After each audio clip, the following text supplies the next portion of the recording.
بھائی بہنوں کو ذلیل کرنا یہ ہمارے معاشرے میں بڑا ہی سمجھا جاتا ہے، اور لڑکے کے ماں باپ آنے والی کو ذلیل کرنا اور ہر وقت اسے رگڑا دینا، یہ سسرال کا معاشرہ ہے کہ جو آئی ہے وہ سارے دی نوکر بن کے آئی، صرف خامد واسطے نہیں آئی، وہ بہنوں واسطے، وہ براواں واسطے، وہ پیو واسطے، وہ ماں واسطے، اور وہ کام بھی کوئی نہیں، بانڈے ہی مانجی رکھے۔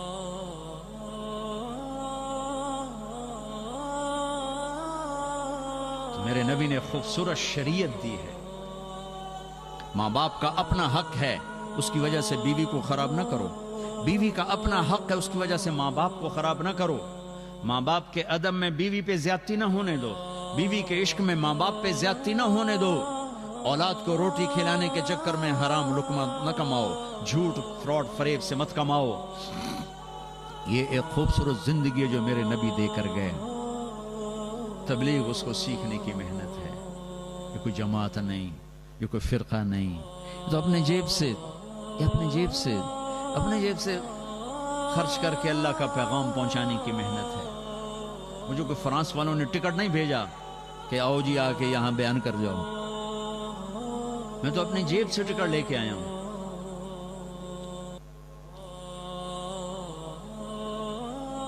کہ یہ ہمارے ذمے ہے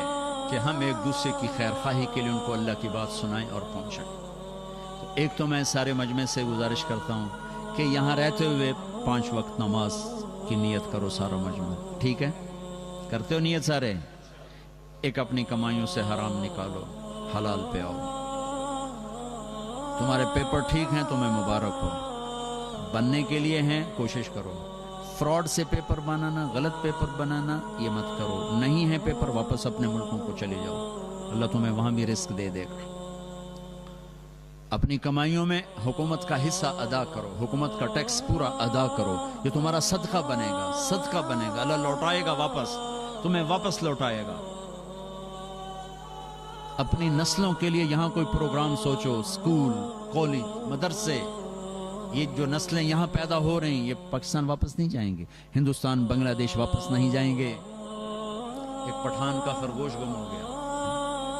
بھائی کوئی پٹھان ناراض ہو، ایک پٹھان کا خرگوش گم ہو گیا، تو لوگوں نے کہا خان جی بڑا افسوس ہے آپ کا خرگوش گم ہو گیا، انہوں نے کہا خوچا کوئی بات نہیں، اس کو نسوار کھلاتا رہتا ہوں، جب نشہ ٹوٹے گا میرے پاس ہی آئے گا۔ تو تمہیں فرانس کی نسوار لگی ہوئی ہے، تم لوڈ شیڈنگ میں جا کے رہو، تمہاری نسلیں نہیں رہ سکتی، وہاں جائیدادیں بنانا چھوڑو، یہاں بناؤ، یہاں خرچ کرو، ہم تمہارے غریب رشتہ دار ہیں ان کو دو، ان پہ خرچ کرو، لیکن اسے اپنا ملک سمجھو، اسے اپنا دیش سمجھو۔ ہر ملک ماست، ملک خدا ماست، مسلمان جہاں رہتا ہے وہی اس کا دیش ہوتا ہے، وہی اس کا وطن ہوتا ہے، وہ اللہ کا پیغام سناتا ہے، پہنچاتا ہے۔ مالدار ہو زکوٰۃ دو، مالدار ہو زکوٰۃ دو، بیٹھ کے سوچو کہ ہم اپنے ملک سے، اپنی فضا سے فرقہ واریت کو کیسے ختم کریں، اچھی مسجدیں کیسے بنائیں، اچھے اسکول کیسے بنائیں، ایک دوسرے کی مدد کیسے کریں، کہیں آپس میں کوئی لڑے ہوئے ان میں صلح کیسے کرائیں، میاں بیوی ہیں، بھائی ہیں، دوست ہیں، ان میں صلح کیسے کرائیں، کوئی آپس میں لڑا ہوا نہ، لڑائی تو ایک طبعی اور فطری چیز ہے، لیکن بڑے بن کے دکھاؤ۔ میرے نبی حضرت فاطمہ کے گھر آئے، وہ اداس بیٹھی، ہم نے کہا بیٹی کیا ہوا؟ کہ میری اور علی کی لڑائی ہو گئی۔ اچھا علی کدھر ہے؟ کہ تو باہر نکل گئے۔ اب آپ باہر گئے علی کو ڈھونڈنے، یہ نہیں کہا میں دا دھی دا پیو ہوں، میں کیوں جاواں اپنے جوائی دے پیچھے، نہیں، یہ ہمارے یہاں کیسے لڑائیاں ہوتی ہیں، لا جی ایسی کیوں جاویے، مجھے ایسی کیوں جاویے۔ تو میرے نبی خود بیٹی کے باپ ہو کے داماد کو ڈھونڈنے جا رہے ہیں، بیٹی کے باپ ہو کر، بیٹی کہہ رہی میری اور خامد کی لڑائی ہوئی ہے، باپ ہو کر ڈھونڈنے گئے، وہ ملے مسجد میں لیٹے ہوئے، کا ابو تراب اٹھو، لائے، بٹھا دیا، یہ نہیں کہا ہاں بھائی علی کیا قصہ ہے، ہاں بھائی فاطمہ کیا قصہ ہے، وہ اگر یہ پوچھتے نا تو لڑائی اور ہو جاتی۔ یہ جب لوگ صلح کرانے میں ہاں بھائی تو کی آنکھ ہے، ہاں بھائی تو کی آنکھ ہے، وہ ڈھیر لڑ کے اٹھیں دین اگے نہ لو، آسان جی پہلے گل کرنی ہے پھر کوئی صلح کرنی، وہ گل تو بعد اللہ تعالیٰ معاف کرے ڈھیر ہی لڑ کے اٹھیں دین۔ صلح صفائی کرانے کے لیے نقصان اٹھا کے صلح کرنی ہوتی ہے،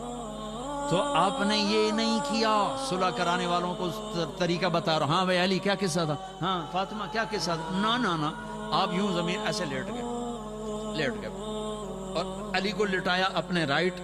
فاطمہ کو لٹایا لیفٹ. حضرت علی کا ہاتھ رکھا اپنی ناف پر، اوپر حضرت